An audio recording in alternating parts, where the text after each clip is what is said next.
You're sitting in a bright office. Sunlight streams through the window. Your tea is still warm. A tired-looking employee walks in and hands you a report that's clearly not ready. You take a breath, push down your frustration, and calmly explain what needs fixing. As they walk out, you feel a quiet pride in your patience and kindness. You're a good person, right? Now let me take you somewhere else. A man puts on a uniform. He stands next to a massive iron gate. Behind it, rows of gray buildings stretch into the distance. The air feels wrong. Today, his job is to move a group of undesirables through that gate. He hears children crying. He sees an old woman's hands shaking. Something inside him twitches just for a second. But orders are orders. The system is moving. He tells himself he's just doing what needs to be done. He's just following orders. Is he a good person? Or is he the kind of person we read about in history books and call a monster? This question makes you uncomfortable. You want to say those two situations have nothing to do with each other. You'd never do what that man did. But here is what we need to sit with. Is the line between good and evil really a giant wall? Or is it more like paper thin, fragile, and easier to tear than we want to believe? We grow up believing we're good. Kindness is just part of who we are. We look back at history's worst moments with genuine disgust. We tell ourselves those people were different. They were monsters. Nothing like us, the normal people who go to work and give up their seats on the train. This story gives us comfort. Look, we're over here. The bad people are over there. Safe distance. But is that real? Think about it. Have you ever had just a tiny bit of power running a group chat, getting a few likes on a post, and felt yourself harden just a little? Maybe you got sharp with someone.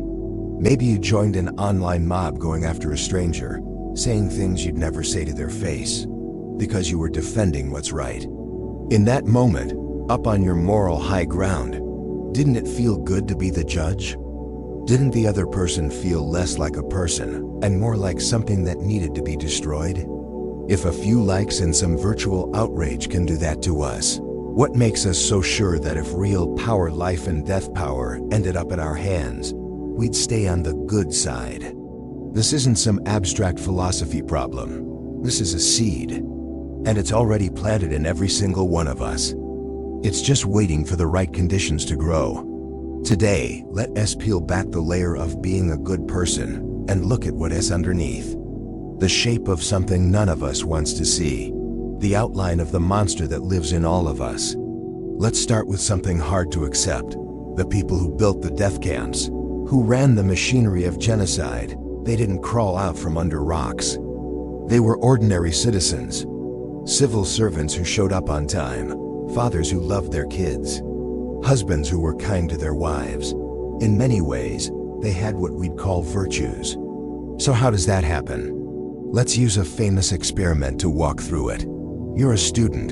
You show up for a psychology study. You're wearing a clean lab coat. You sit at a control panel. Through a window, you can see the learner strapped into a chair in the next room. Your job. Every time he gets a question wrong, you press a button and give him an electric shock. It starts at 15 volts, just a tiny sting. Each mistake, you turn it up. At 75 volts, you hear him groan. At 120 volts, he yells in pain. At 150 volts, he screams that his heart is bad, he wants out. The experimenter tells you, please continue. The experiment requires that you continue. Your hands are sweating. Your heart is pounding. But the authority figure tells you it's safe. He'll take responsibility. So you press the button again. You're probably thinking, no way.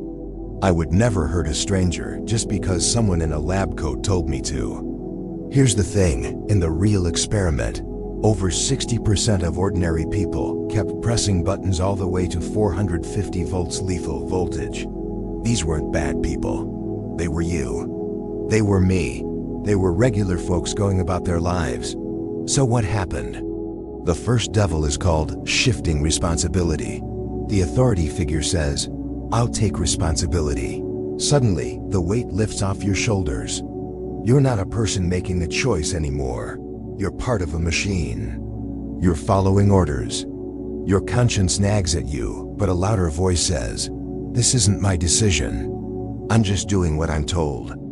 In every dark chapter of history, you hear that same whisper, "I was just following orders." The second devil is the slippery slope. Imagine if the experiment started by asking you to press 450 volts right away. You'd refuse immediately. But no one asks that. It starts at 15 volts, just a tiny sting. Each time you comply, your moral line moves just a little. 75 volts hurts, but you already pressed 75. So what's 15 more volts? Each step is so small, you can't justify fighting it. You're the frog in the pot. The water heats up 1 degree at a time. By the time it's boiling, you've lost the strength to jump. The third devil lives inside us. Philosopher Hannah Arendt called it the banality of evil. She watched the trial of Adolf Eichmann, the Nazi who organized the trains to the death camps. She expected a monster. Instead, she saw a boring, ordinary man. He quoted regulations. He argued he was just doing his job. Eichmann wasn't a sadist. He was worse. He had stopped thinking. He never asked himself what he was actually moving on those trains. He thought about efficiency, timetables, quotas. He turned human beings into numbers on a spreadsheet. He was an empty shell who had forgotten how to think. Do you see it now? Good people don't become evil in one dramatic moment. It's slower. It's quieter. Here's the recipe. First, hand over responsibility to an authority. Second, accept the next small step and make it your new normal. Third, stop thinking. Stop seeing people as people. Turn them into problems, obstacles, data, tasks. Now let's bring this home. You don't need to go to war. Just look at your workplace, your family, your phone. When you hit your KPI and feel a little thrill seeing a competitor struggle, is that familiar? When you stay quiet at dinner to keep the peace, even though something inside you is screaming, sound familiar? When you read a news story and feel that rush of righteous anger, typing out something cruel to a stranger, do you recognize any of this? That's responsibility shifting. You're just doing your job. That's the slippery slope. You've become someone you wouldn't have recognized 5 years ago. That's the banality of evil. You've stopped thinking of people as people and started seeing them as labels. When this becomes normal, when you don't even notice it anymore, when you read just another smoothly functioning part of the machine, how much of the person you were so sure was good is actually left? Here's the terrifying part. This change is invisible. You don't feel it. No fever, no pain. It's like a slow freezing of your spirit. You lose the ability to feel, to think, to say no. And you don't even notice. You tell yourself you're just adapting, maturing, getting realistic. You tell yourself the person making those small compromises is just wearing a mask. The real you is still underneath. But here's the truth. Wear a mask long enough, and it becomes your face. When you get used to seeing others as numbers, you become a number too. When you stop thinking, you really do stop thinking. And then, when history turns again, when some new authority gives orders, when the water starts heating up, you won't have the strength to fight. You won't even have the thought. You'll just be another quiet, efficient, dutiful part of the machine. So can we fight it?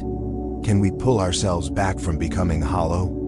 The answer is in that phrase, the banality of evil. Evil happens when we stop thinking. So the way out is to start thinking again, but a different kind of thinking. Can you, in this moment, actually see another person? Look at people who kept their humanity when the world lost its mind. During the Nazi occupation, there was a Dutch woman named Corrie ten Boom. She and her family hid Jewish people in their house. One day, the Gestapo showed up. Her young nephew was terrified. She held him and said, "Right now, we're not going to think about what might happen. Right now, we're going to love the person in front of us who needs us." In that moment of terror, she didn't think about politics or resistance. She saw one specific child who needed comfort. By holding onto one person, she held onto all of humanity. This is what we can learn. It's the ability to make things specific. Your boss isn't just the boss.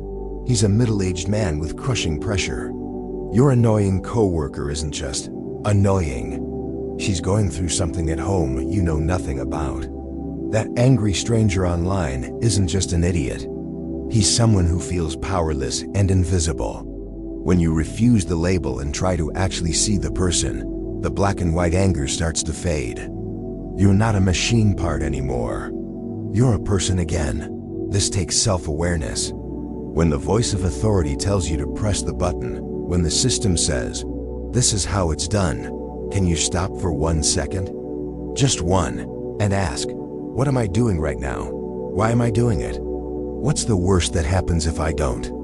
That small voice inside you, the one that's been getting quieter, the one that still feels wrong, that's your last wall.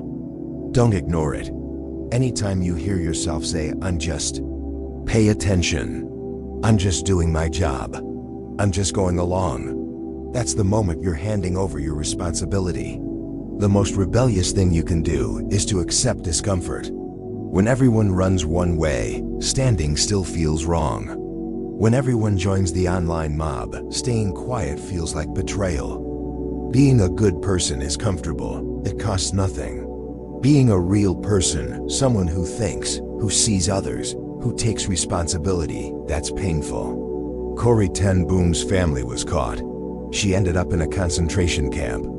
She paid a terrible price, but that price meant she wasn't swallowed by history. Her humanity survived. What price are you willing to pay to stay human? Now here's where everything flips. You probably thought this whole journey was about learning how to fight the monster, but I need to tell you something. That might be the wrong goal. Here's the real truth. Good people don't become evil. Because good person and evil person were never real in the first place. Think about it. What is a good person? What is a monster? These are labels. We make them up. Society hands them to us. We wear them because they feel good. So we spend our whole lives trying to keep the first label and avoid the second. But here's the punchline. This desperate need to be seen as good is exactly what makes us start sliding. Why? Because when you need to stay one fixed thing, you stop growing. You get rigid. You can't look at the parts of yourself that aren't so pretty. The anger, the jealousy, the aggression. You push them down. Carl Jung called this the shadow. And here's the thing about shadows. They don't go away. They just get darker. And one day, when you're not paying attention, they explode out of you. The person who becomes a monster in an online mob, that's often the person who's been suppressing all their anger for years. The nice person who never says no. The real question isn't, are you good or evil? The real question is, can you be whole? Can you be a person who holds both the light and the dark? Who admits to selfish thoughts, ugly impulses, fear, weakness?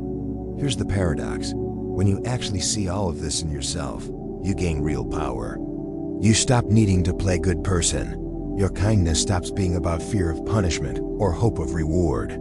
It becomes something real. Because you know how close you are to the edge, you can actually respect everyone else who's standing near theirs. Because you've accepted your own mess, you can finally be generous about everyone else's. Dostoevsky wrote, "The battle between God and the devil is fought in the human heart." You're not a bystander to that battle. You are the battlefield. Your job isn't to kill the devil half. Your job is to know it, to make it serve the whole person you're becoming.